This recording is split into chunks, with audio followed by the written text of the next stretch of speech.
Hello student, আশা করি সবাই তোমরা খুব ভালো আছো। তো দেখো, আগের যে ক্লাস 9-এর আমরা ক্লাসগুলো করেছিলাম সেই ক্লাসগুলোতে কিন্তু আমরা শিখেছিলাম কি বাস্তব সংখ্যা কী জিনিস, মূলদ সংখ্যা কী জিনিস, অমূলদ সংখ্যা কী জিনিস এবং মূলদ সংখ্যাকে সংখ্যারেখায় কিভাবে উপস্থাপন করতে হয়। তো আজকে আমরা শিখব কি যে অমূলদ সংখ্যাকে কিভাবে সংখ্যারেখায় উপস্থাপন করতে হয়। যেরকম মূলদ সংখ্যাকে আমরা স্কেল আর পেন্সিলের মাধ্যমে উপস্থাপন করতে পারি, কিন্তু অমূলদ সংখ্যার ক্ষেত্রে কিন্তু জিনিসটা একটু আলাদা। তো অমূলদ সংখ্যাকে সংখ্যারেখায় উপস্থাপন করতে গেলে সবার ফার্স্টে যেটা জানতে হবে সেটা হচ্ছে একটা উপপাদ্য, যেটা কিনা আমরা একটু ছোট ক্লাস থেকেই জানি। তো উপপাদ্যটার নাম কি? উপপাদ্যটার নাম হচ্ছে কি পিথাগোরাসের উপপাদ্য। পিথাগোরাসের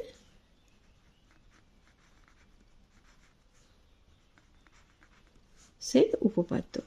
তো পিথাগোরাসের উপপাদ্যটা কী জিনিস? পিথাগোরাসের উপপাদ্য বলেছিল কি যে কোনো যদি একটা সমকোণী ত্রিভুজ নেওয়া হয়, এখানটা যদি আমি একটা সমকোণী ত্রিভুজ অঙ্কন করি, তাহলে কি এই সমকোণী ত্রিভুজে এটা যদি সমকোণ হয় তাহলে তার বিপরীত দিকের বাহুটাকে কি আমরা বলে থাকি? আমরা এটাকে অতিভুজ বলি। তো এখানটায় কি বলা আছে পিথাগোরাসের উপপাদ্যে, যে এই অতিভুজের স্কোয়ার অর্থাৎ অতিভুজ তার স্কোয়ার ইজ ইকুয়াল টু যে দুটো বাহু বেঁচে থাকলো, যেটা নিচে থাকে ওটাকে বলা হয় ভূমি, আর যেটা লম্বাভাবে থাকে সেটাকে বলা হয় কি লম্ব। তাহলে অতিভুজের স্কোয়ার হয়ে যায় কি ভূমি স্কোয়ার যোগ লম্ব স্কোয়ার। তাহলে এটা হচ্ছে কিন্তু পিথাগোরাসের উপপাদ্য। তো এই উপপাদ্যটার ওপরেই ভিত্তি করে কিন্তু আমরা এই অমূলদ সংখ্যাকে সংখ্যারেখায় উপস্থাপন করে থাকি। তো আজকে দেখে নিই একটা একটা করে কিভাবে করা হয়। তো ফার্স্ট কোশ্চেনটা দেখো কি বলা আছে, বলেছে কি √2 কে সংখ্যারেখায় স্থাপন করতে বলেছে। তো আমরা কিন্তু জানি যে √2 একটা অমূলদ সংখ্যা, কারণ এটাকে কি p/q আকারে কিন্তু লেখা সম্ভব নয়। তো এখানটায় আমি সংখ্যারেখাটাকে আঁকিয়ে নিয়েছি। তো এখানটায় সবার ফার্স্ট কাজ হচ্ছে কি যে এই 1 সেন্টিমিটার যে মাপটা, সেই 1 সেন্টিমিটারের মাপটা এখানটায় আঁকিয়ে নিচ্ছি। তাহলে এটা হয়ে গেল কি 1 সেন্টিমিটার। তাহলে এখানটায় লিখে নিচ্ছি কি 1 cm বা 1 একক বলতে পারি আমরা। তো ফার্স্টে কি করছি, এই একটা কিন্তু খুব ইম্পর্টেন্ট।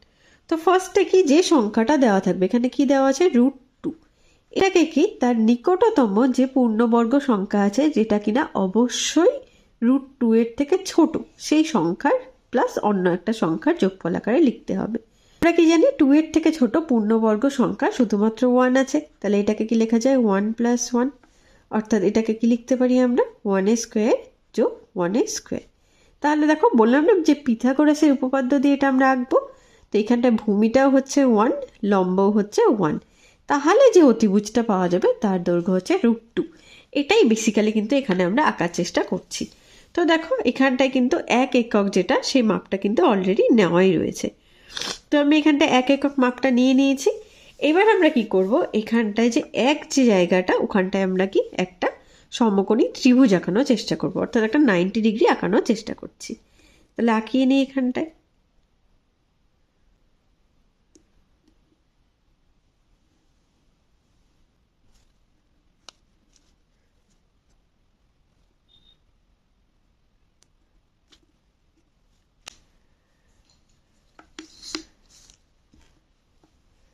এখানটায় যুক্ত করে নিচ্ছি। তাহলে এখানটায় 90 ডিগ্রি আঁকানো কমপ্লিট। এখানটায় আবার কি 1 সেন্টিমিটারের মাপটা নিয়ে নিই। 1 সেন্টিমিটারের মাপটা নেওয়া হয়ে গেছে। এখানটায় বসিয়ে এবার এই 1 সেন্টিমিটারকে কেটে দিলাম। তাহলে এখানটায় কি যে সমকোণটা আঁকিয়েছি সেটাকে যদি একটা সমকোণী ত্রিভুজে আমরা পরিণত করি, তাহলে এই দুটো যুক্ত করে দিচ্ছি। এটার মান 1, এটার মান 1, তাহলে 1 স্কোয়ার প্লাস 1 স্কোয়ার। লম্ব আর ভূমি যদি 1 1 হয় তাহলে অতিভুজটা হচ্ছে √2। এখানটায় আমরা এটাই দেখিয়েছিলাম। তো এইটুকুনি মাপ কিন্তু √2 হয়ে গেল। এবার এটাকে সংখ্যারেখায় আনতে হবে।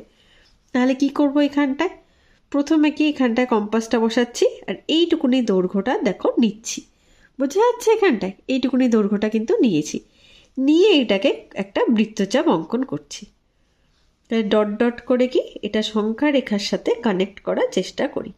তাহলে দেখো এই জায়গাটায় কিন্তু কানেক্টটা হলো। তার মানে এখানটায় যদি ও নাম দিই আর এখানটায় যদি এ নাম দিই, তাহলে ও এ ইজ ইকুয়াল টু হয়ে যাবে √2। এইভাবে কিন্তু আমরা সংখ্যা রেখাতে অমূলদ সংখ্যাকে উপস্থাপন করতে পারি। আচ্ছা, এইবার যদি আমার কাছে কোশ্চেনটা √2 না থেকে যদি √3 থাকতো তাহলে কি হতো? তো আমি যদি 2 নাম্বার কোশ্চেন একটা লিখি, 2 নাম্বার কোশ্চেনটা কি লিখছি যে √3কে সংখ্যা রেখায় উপস্থাপন, সংখ্যা রেখায় স্থাপন। তাহলে দেখো এখানটায় স্থাপন। তাহলে দেখো এখানটায় √3কে কি লিখতে পারি? √3 এর কাছাকাছি পূর্ণবর্গ সংখ্যাও আমরা কি জানি যে 1ই আছে। তাহলে এটাকে 1 স্কোয়ার যদি লিখি তাহলে আর পড়ে থাকলো কি 2, 1 + 2 = 3 হয়। তাহলে 2 এর তো কোনো স্কোয়ার হয় না, কারণ 2 অমূলদ সংখ্যা। তাহলে এটাকে 2কে আমরা কি লিখতে পারি? √2 এর স্কোয়ার। তবে √3কে অঙ্কন করতে গেলে যে অতিভুজটা দরকার, সেই সমকোণী ত্রিভুজের একটা বাহু 1 আর একটা বাহু √2। তাই কি করব, এখানটায় কিন্তু এইভাবে করা পসিবল নয়, মানে দুটো মূলদ সংখ্যাকে নিয়ে জাস্ট করা পসিবল নয়। তাহলে এখানটায় কিন্তু √2টাকে আগে আঁকতে হবে, দেন √3টাকে আঁকতে হবে। তো আমি এই ছবিটার মধ্যে কি √3টাও করছি। তো এখানটায় দেখো কি বললাম যে একটা বাহু হচ্ছে √2 আর একটা বাহু হচ্ছে 1। তো এখানটায় এই বাহুটা কিন্তু অলরেডি আমরা √2 পেয়ে গেছি। তাহলে এটাকে ভূমি করে নিই, এর ওপরে একটা লম্ব অঙ্কন করি, যেটার থেকে কিনা আমরা 1 একক এই দৈর্ঘ্যটাকে কেটে নেব। তাহলে এখানটায় কি একটা 90 ডিগ্রি অঙ্কন করছি।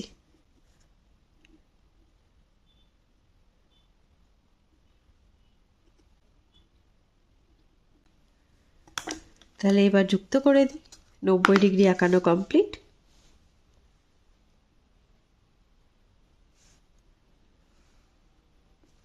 যুক্ত হয়ে গেল। এইবার কি আবার সেম কাজ, যে 1 সেন্টিমিটারের যে মাপটা নেওয়াই আছে 1 সেন্টিমিটার, এটা আবার এখানটায় বসিয়ে কেটে নিচ্ছি। তাহলে দেখো মাপ যেহেতু নেওয়াই ছিল, তার মানে এটাই 1।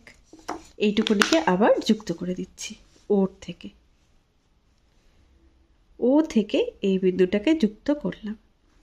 তো দেখো এটা কি পেলাম, √2 একটা বাহু আর 1 একটা বাহু, তার মানে এইটুকুনি পেয়ে গেলাম কিন্তু √3। একই রকমভাবে √3 মান নিয়ে সেটাকে বৃত্তচাপের সাহায্যে আমরা নিয়ে আসবো কি সংখ্যা রেখায়।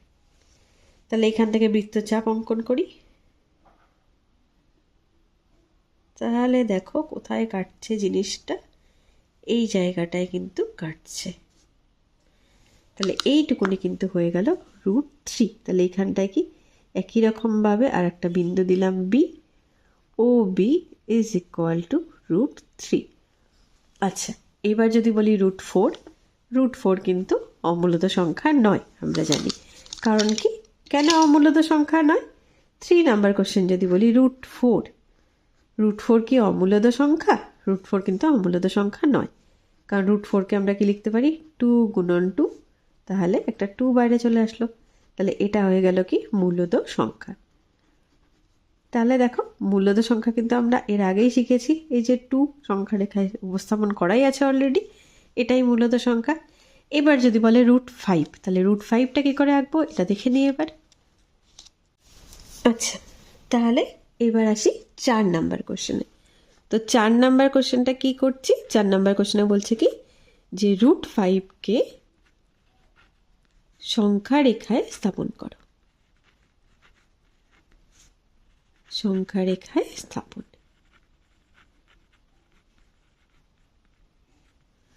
আচ্ছা, তাহলে এখানটায় দেখো কি বলেছিলাম যে √5কে তার নিকটবর্তী যে পূর্ণবর্গ সংখ্যা সেটাই নিয়ে যাব। 5-এর সব থেকে কাছের এবং তার থেকে ছোট সংখ্যা 4। তাহলে 5কে লেখা যায় কি 4 + 1। তাহলে 4কে আমরা কি লিখতে পারি 2a² + 1a²। তাহলে দেখো এখানটা তার মানে একটা সমকোণী ত্রিভুজ আঁকবো যার একটা বাহু 2 আর একটা বাহু 1। তাহলে অতিভুজটাই কিন্তু হয়ে যাবে √5। তাহলে একই রকমভাবে এখানটায় তো সংখ্যা রেখাটা আঁকা হয়নি, তাহলে সংখ্যা রেখাটা আগে আঁকিয়ে নিই। সংখ্যা রেখাটা এখানটায় আমি আঁকিয়ে নিয়েছি। এখানটায় একটা 2 একক একটা বাহু নিয়ে নিয়েছি আর একটা 1 একক বাহু নিয়ে নিয়েছি। তো 2 এককে যদিও বা দরকার পড়বে না, কারণ 0 থেকে 2 এই অবধিই আছে। তাহলে যেহেতু এটা 2 এর স্কোয়ার বলেছিলাম, তো আমি কি এই বাহুটা কিন্তু 2 এককে নেব, মানে কি নিচের যে ভূমিটা আমরা এই 2টাকেই নেব। যখন কিনা আগেরটায় 1 স্কোয়ার প্লাস 1 স্কোয়ার ছিল, তখন কিন্তু আমরা নিয়েছিলাম কি, এই যে আগেরটায় দেখো, আগেরটায় যখন 1 স্কোয়ার প্লাস 2 স্কোয়ার ছিল, 1 ছিল কি নিকটবর্তী সংখ্যা, তখন কিন্তু আমরা ভূমিকে সবসময় একই রেখেছিলাম। যেহেতু এই ক্ষেত্রে নিকটতম সংখ্যা হচ্ছে 2 স্কোয়ার, তাহলে এখানটায় কিন্তু আমরা ভূমিটাকে 2 রাখবো, মানে যেটা নিকটবর্তী পূর্ণবর্গ সংখ্যা সেটাকেই আমরা এখানে ভূমি রাখবো। তাহলে আমাদের কিন্তু অনেকটা কম খাটনি এখানে করতে হবে। তাহলে এখানে 2 স্কোয়ার, ভূমিটাকে 2 রাখি, এখানটায় একটা সমকোণী ত্রিভুজ অঙ্কন করি, অর্থাৎ একটা 90 ডিগ্রি কোণ আগে অঙ্কন করি। তাহলে আঁকিয়ে নিচ্ছি কোণটাকে।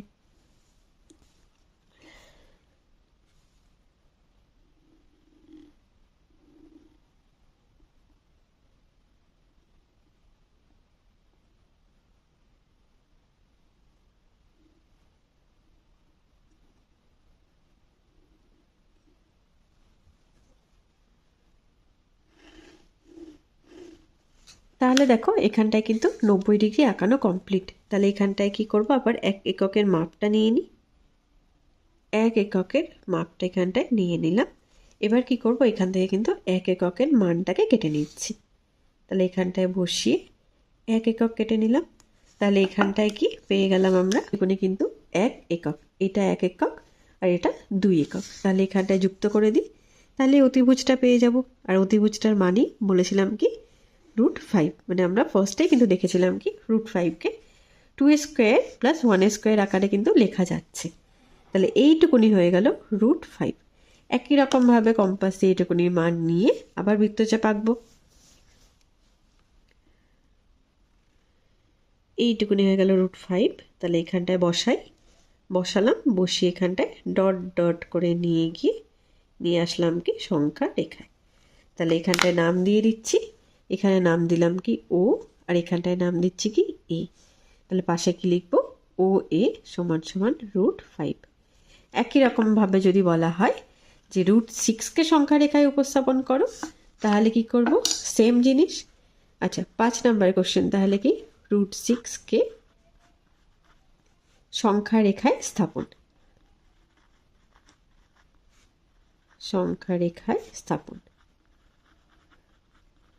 তাহলে এখানটায় দেখো √6কে যদি আমরা ব্রেক করি, তাহলে নিকটবর্তী পূর্ণবর্গ সংখ্যা হচ্ছে 4।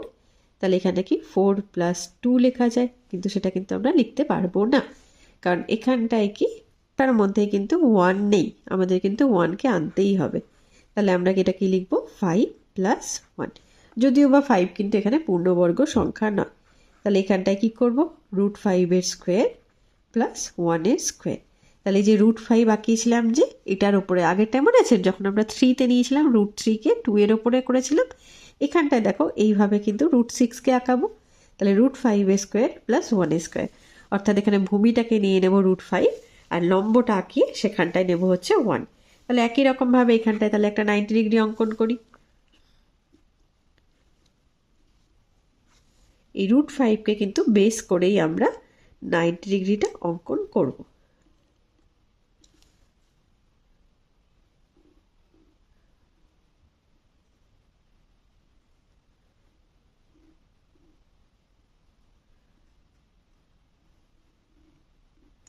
এটা কাটলো না, আর একটু কেটে নিচ্ছি। এবার এই দুটোকে যুক্ত করে দিই।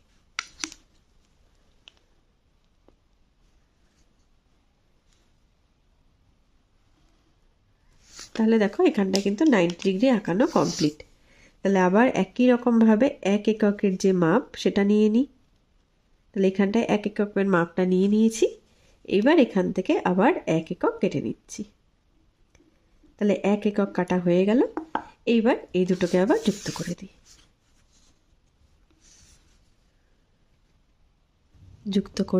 তাহলে এখানটায় ও, আর এখানটায় এটাকে যুক্ত করলে এইটুকুনি কিন্তু হয়ে গেল আমার √6। তাহলে একই রকমভাবে এটাকেও আবার সংখ্যা রেখায় আনতে হবে। এইটুকুনির মাপ নিয়ে নিই, ও থেকে এই অবধি। তাহলে এই অবধি √6, এইটুকুনি মাপ নেওয়া হলো। এবার একই রকম কাজ, বৃত্তচাপ অঙ্কন করা। তাহলে দেখো এটা হয়ে গেল কিন্তু √6। তাহলে একই রকমভাবে এখানে ও নাম দেওয়া আছে, এখানটায় কি বি নাম দিয়ে দিচ্ছি। তাহলে ও বি ইজ ইকুয়াল টু √6। এবার যদি বলতো যে 6 নম্বর কোশ্চেন, যে √7কে সংখ্যা রেখায় উপস্থাপন করো, সংখ্যা রেখায় স্থাপন। তাহলে দেখো √7 ক্ষেত্রেও কিন্তু সেম প্রসেস। তাহলে √7 এটাকে কি নিকটবর্তী সংখ্যাকে 4, তাহলে 4 + 3, কিন্তু এইভাবে কিন্তু করা পসিবল নয়। আমরা দেখে নিলাম কি 4 মানে 2 বেসের ওপরে কাজটা হবে। এই যে এখানে দেখো 1 2 2 বেসের ওপরে কাজ হচ্ছে, তাহলে এটা জাস্ট 2 বেসের ওপরে কাজ হবে, এটা দেখে নিলাম। তাহলে কি অবশ্যই আমার একটা 1 দরকার, তাহলে 1টাকে ছেড়ে দিই, তাহলে বেঁচে থাকলো কত 6। এবার 6 তো পূর্ণবর্গ সংখ্যা নয়, তাহলে এটাকে কি করব √6² + 1² অর্থাৎ এখানটায় ভূমিটা হবে √6 আর লম্বটা হবে 1। তাহলে দেখো এখানটা একই রকমভাবে √6 আঁকা রয়েছে, তাহলে এই √6 ওপরে কিন্তু আবার একটা 90 ডিগ্রি আঁকাতে হবে। তাহলে 90 ডিগ্রিটা এখানে আঁকিয়ে নিই √6 ওপরে।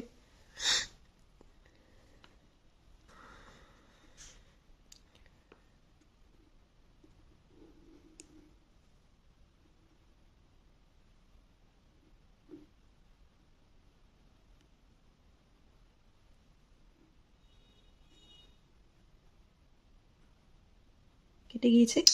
এবার কি এই দুটোকে যুক্ত করে দিই।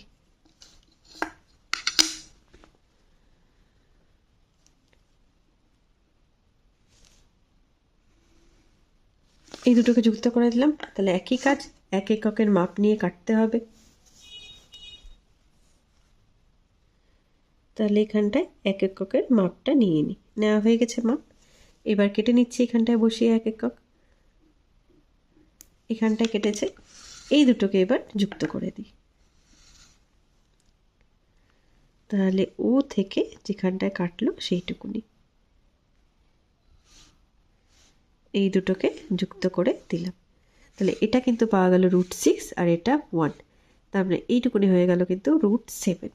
একই রকম কাজ, তাহলে এখানটা এইটুকুনির মাপটাকে নিয়ে সেখান থেকে বৃত্তচাপ অঙ্কন। এতক্ষণে কিন্তু তোমাদের কিন্তু মুখস্থ হয়ে যাওয়ার কথা যে এই প্রসিডিওরটা কিভাবে হচ্ছে। তাহলে একই রকমভাবে বৃত্তচাপ আঁকিয়ে নিচ্ছি। তো দেখো এখানটায় কিন্তু হয়ে গেল সি বিন্দু, নাম দিয়ে দিচ্ছি।